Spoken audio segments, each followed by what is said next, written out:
about to embark on a fantastic road trip across Europe to the Czech Republic.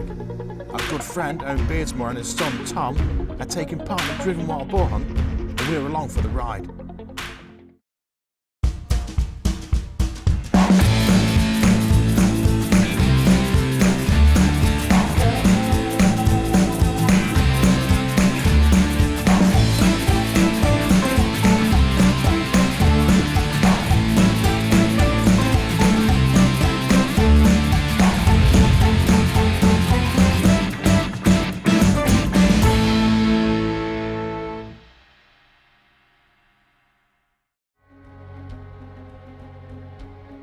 The Czech Republic is a favoured hunting ground of Team Wild TV. Our very own Ian Harford has spent plenty of time in this beautiful Central European country helping with animal management. Last year, Ian was invited over to Prague to attend several driven wild boar hunts in the company of Count Leonard Colorado Mansfield. Each year, Leonard and his close friends meet to help cull wild boar and the various deer species in his vast forests. This land has been passed down through generations of the Colorado family, from the Bohemian dynasty to the modern day, and now Leonard takes care of the land and animal management with the help of his Jägermeister, Milan. This year we shall be following Owen Beardsmore of Cervus UK and his eldest son Tom. The father and son pair are to partake in the fantastic traditions also passed down through generations in this part of the world.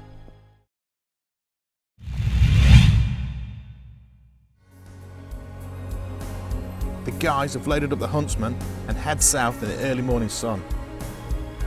At Folkestone, the guys board the Eurotunnel ready to cross the channel, and in no time at all they're on the European mainland. From Calais, they head across the continent through France, Belgium and Germany.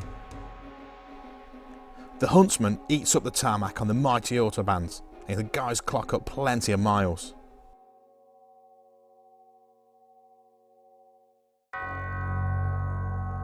The guys have a quick stop off in the beautiful city of Frankfurt with its classic German architecture along the side of the main river.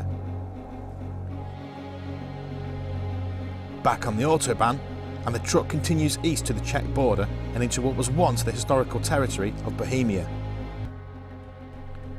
The guys finally reach the beautiful city of Prague after 1,500 kilometres in the Huntsman. Crossing the Vltava River and heading through the historical centre of this wonderful city, it's steeped in history and wonderful tradition, just as the hunting is in this part of the world. The traditions common in the Czech Republic originate from German hunting in the late 18th and 19th centuries.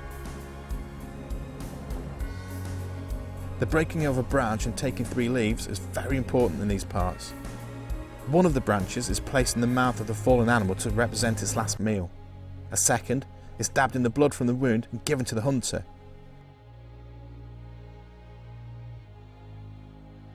The third is placed on the wound. These traditions have been observed by Team Wild across the continent, are common in not just the Czech Republic and Germany, but also in Hungary. Owen, Tom and the rest of the group gather at the boattail to share a few tall hunting tales. Leonard welcomes the group and lays out the rules for the trip. So you'll get off the track as quick as possible. They'll point you the direction, there'll be arrows on the trees. So just follow the arrows and go to your seats. At the end of the drive, everybody will have a time. There's no more shooting after that.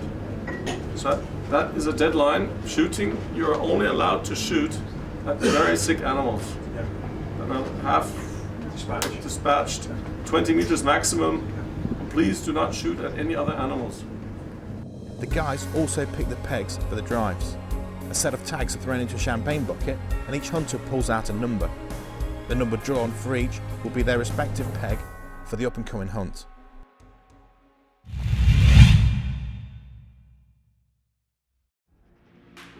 As the sun rises over the city, Owen and Tom load the rifles into the truck and get ready for the short trip out to Leonard's estate. Owen introduced Tom to hunting from a young age. From father to son, he's passed down the many hunting traditions that Owen has observed from across Europe. The group gather for the morning brief and welcome ceremony with Leonard and Milan. Another fantastic part of the tradition in the Czech Republic is the blowing of the horn at the beginning of the day. Both the beaters and the hunters show respect for the game to be taken that day. Everyone jumps aboard the tractors and trailers to be dropped off at their pegs in the woods. So it's the first day of our hunt here in the Czech Republic, late November. We've just been dropped off, we've picked up pegs, and my seat's over here. I'm quite optimistic, but if you look down here, last night there's been some pigs feeding along here, and you can see where they've turned the ground over as they've been feeded. So I'm going to go and get myself up the seat, get myself ready. Owen gets into his seat and loads his rifle. As always, the drive begins slowly as the beaters begin to work from one end of the forest to the other. As the beaters gently move the game, Owen waits for something to cross his path. As gunshots ring out, Owen knows that something is on the move nearby. A wild boar runs across Owen's path and he fires twice, but doesn't connect. Moments later, a wild boar runs past Tom and is heading towards Owen, but the youngster is quickest and the pig drops on the spot. It looks like the old man has taught his son well. On Owen's peg, it's still all quiet. Suddenly, a deer makes its way through the forest across Owen's path, but he exercises his better judgment and holds fire. Couldn't shoot that, it was a roebuck. We'll be in trouble. Roe are not fair game on this drive. Only species of which the numbers are plentiful are taken. This ensures numbers are kept manageable, but also sustainable. There's more movement, but the game is too far away and in thick cover. Without a safe shot, Owen holds fire again. As the drive comes to an end, Owen catches up with Tom to look at his wild boar. Wow, look at that. Well done, son. Thank you. Fantastic. Oh, right in the engine room. Great shot, look. Wonderful. Perfect. Just what we wanted. Good side overloper. Wild boar are a big problem animal in these parts, and taking them out of these forests helps to ensure there's plenty of food for the deer and the sheep. So my son Tom's just finished the first drive, and Tom shot a young Uberlaufer, which is perfect for us to shoot. Something weighing about 40 kilos, which is part of our management hunts. That's absolutely fantastic. And part of the principles of this is now Tom's got a mark it that he's the guy that shot it. We've all got a number each, so we're going to put a marker on it with his number on it, so that when it goes back on the trailer onto the tableau, we know who shot what. So as is tradition, we give him his last feed. We'll have a bit of blood on it, put it on the hat, say congratulations, Tom. Thank you very much. Well done. Put that in your hat.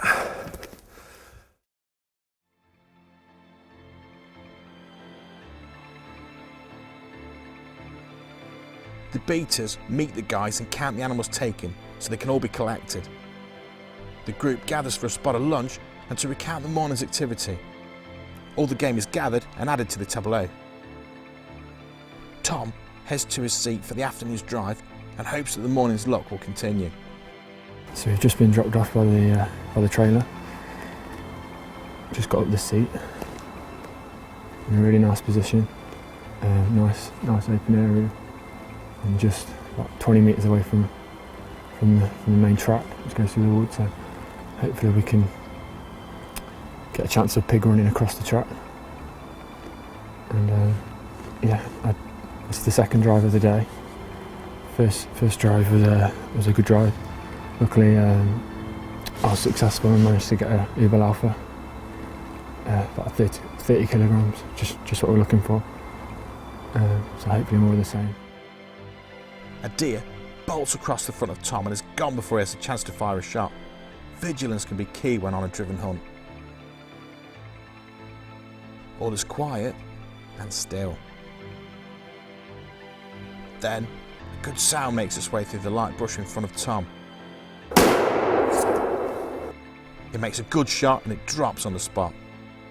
Tom finds the sow and tags its ear. The beaters arrive to collect it and observe the tradition with the 3 leaves. Yeah, we've had a really good day. We've just finished the second drive. Luckily, I was successful again.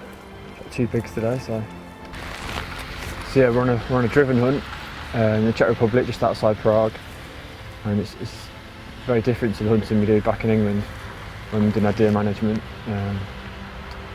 When we're back in England and we're shooting deer, we're normally up a seat or we're out stalking, have to follow deer and roe deer.